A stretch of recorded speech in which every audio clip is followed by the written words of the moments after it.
ہمارے ہاں سب سے بڑی خامی اور خرابی یہ ہے، یہ میرے ہاتھ میں تفسیر معرف القرآن ہے، اس کو سنیے، قرآن شریف کی تفسیر مفتی شفیع صاحب کی ہے، مسلکی اعتبار سے مسلک دیوبند سے ان کا تعلق ہے۔ جس کمزوری اور سستی کو میں دیکھ رہا ہوں اس کی وضاحت کرتے ہوئے اس مفسر کا قول بھی آپ کو سنانا چاہتا ہوں۔ یہ فرماتے ہیں کہ یہ حکم تو فریضہ سر کے متعلق ہے جس کے بغیر نماز ہی ادا نہیں ہوتی، چونکہ نماز میں صرف ستر پوشی ہی مطلوب نہیں بلکہ لباس زینت اختیار کرنے کا ارشاد ہے۔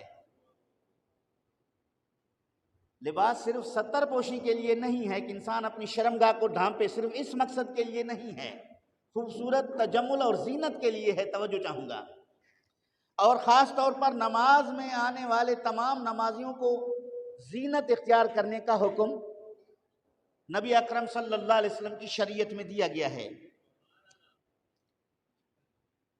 سنیے،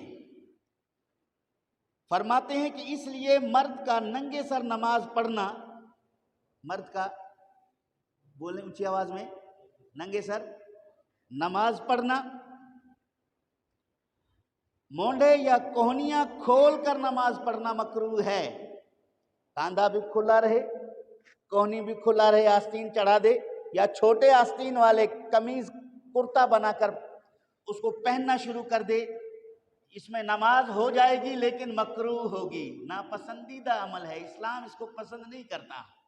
خذوا زینتکم عند کل مسجد کا حکم ہے کہ زینت اختیار کر کے ہر مسجد میں آؤ۔ یہاں مسجد سے مراد نماز ہے، جیسے کہ میں نے آپ کو تفسیر ابن کثیر کا حوالہ دے دیا۔ اسی طرح ایسے لباس میں بھی نماز مکروہ ہے، اسی طرح ایسے لباس میں بھی نماز مکروہ ہے جس کو پہن کر آدمی اپنے دوستوں اور عوام کے سامنے جانا قابل شرم اور عار سمجھے۔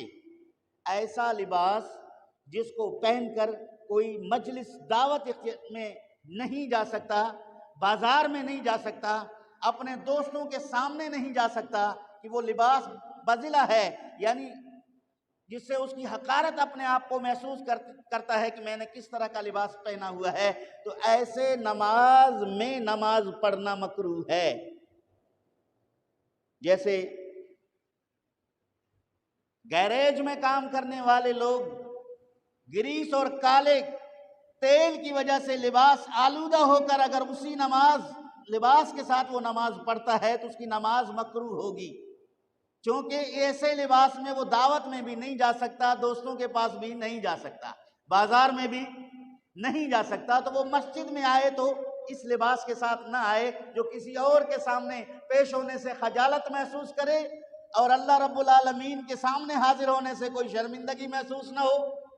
یہ عقل کا تقاضا ہے کہ جب ایک انسان کے سامنے آپ ایسے لباس سے پیش ہونے پر شرم محسوس کرتے ہیں تو اللہ رب العالمین زیادہ حق رکھتا ہے کہ رب ذوالجلال کی بارگاہ میں آ کر خدا کے سامنے ایسے گھٹیا لباس کے ساتھ نماز پڑھے۔